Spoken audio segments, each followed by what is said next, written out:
for all four sides. The school wants the bulletin board to have the largest possible area.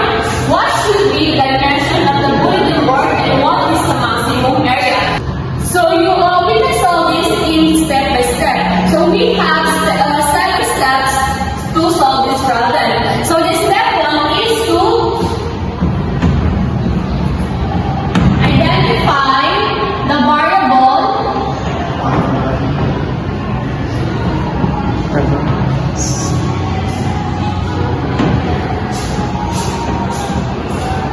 identify the variable and find the shape.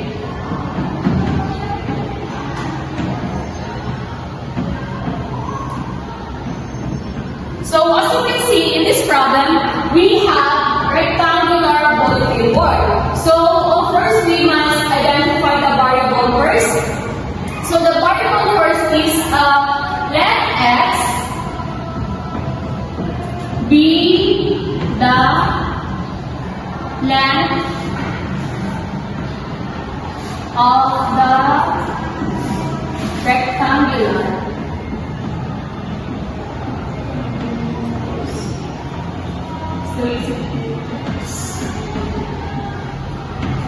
and let y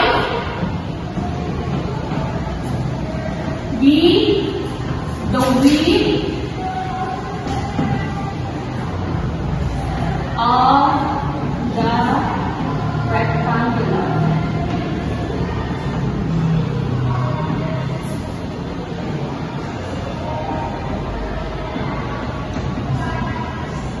So now we have our variable. We proceed to define the shape. So let us just draw the rectangular shape.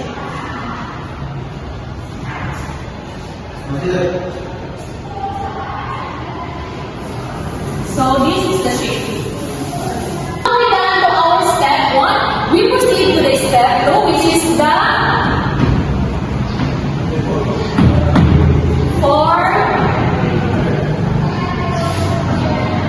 perimeter equation. So how can we get the perimeter equation? So let x be the length, this is the length, and this is the width. So we can get the perimeter equation to add this variable.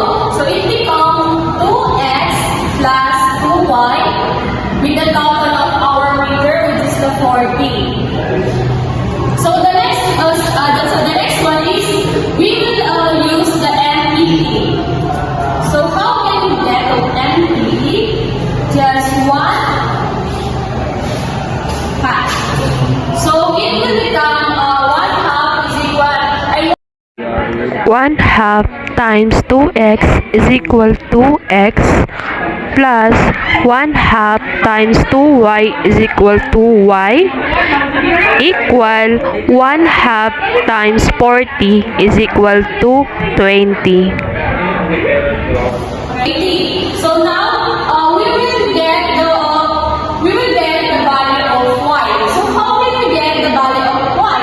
We just transpose this x into this 20. So if we transpose this, it will become negative. So y transpose this to x 20 minus x. So now this is the value of y, which is the 20 minus x. So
So this is the derivatives of A is equal to A of x is equal to what is the derivatives of 20x?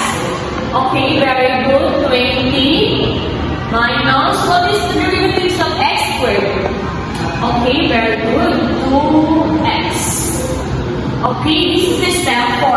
Now we proceed to the step 5. So now we done to the step 4, we proceed to the step 5, which is the find the critical point.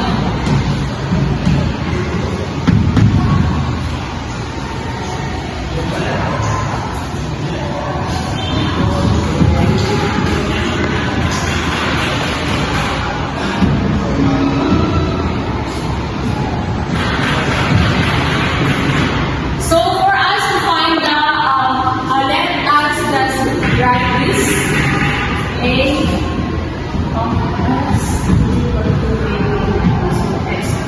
So for us to find the critical point, we equate the area of x to become 0. So it will become 20 minus 2x is equal to 0. So what we should do next? So we just transpose this negative 2x into this 0. So it will become 20 is equal to 2x. So what we do next? So we do next is we use the MPE. So 1/2. So 1/2 is equal by 20 is 10. This one cancel, so it will become x. What we should do next?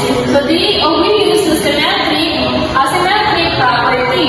So it will become x is equal to 10.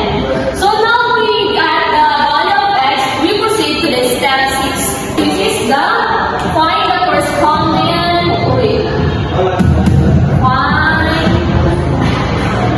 the corresponding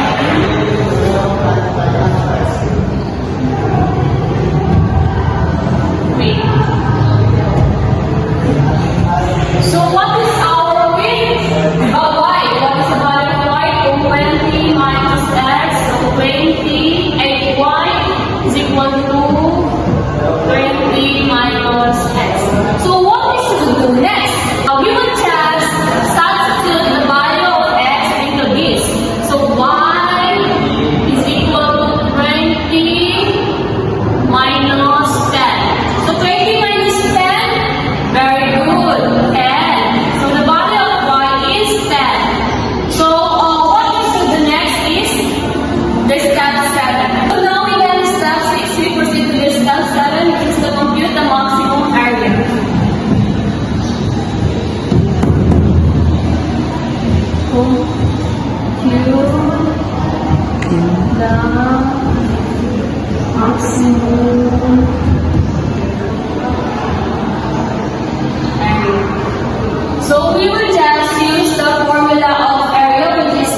Okay, now